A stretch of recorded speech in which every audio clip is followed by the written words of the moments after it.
ইসলামী bank news top 10। মহান স্বাধীনতার ঘোষক বিএনপির প্রতিষ্ঠাতা ও শহীদ রাষ্ট্রপতি জিয়াউর রহমানের ৯০তম জন্মবার্ষিকী আজ।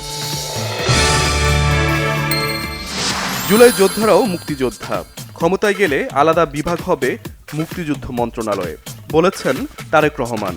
বললেন ২৪-এর বিজয় কোনো দল, ব্যক্তি বা গোষ্ঠীর নয়। দেশের জন্য কিছু করার আন্তরিকতা সবার মধ্যে থাকা উচিত, বাংলাদেশের পলিসি লেভেলে প্রথম বক্তব্যে বলেছেন ব্যারিস্টার জাইমা রহমান। অনেক বিষয়ে পক্ষপাতমূলক আচরণ করছে ইসি, অভিযোগ মির্জা ফখরুলের। ত্রুটিগুলো দ্রুত সংশোধনের তাগিদ।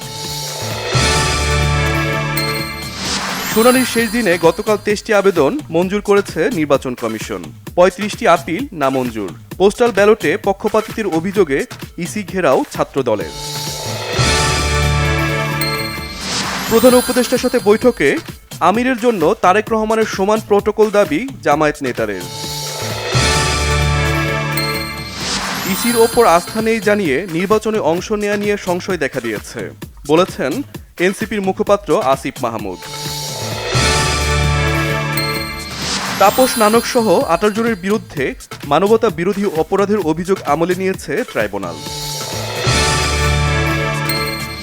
ইরানে আয়াতুল্লাহ আলী খামিনি সরকারের সময় ফুরিয়ে এসেছে, সময় হয়েছে নতুন নেতৃত্বের, বলেছেন মার্কিন প্রেসিডেন্ট ডোনাল্ড ট্রাম্প।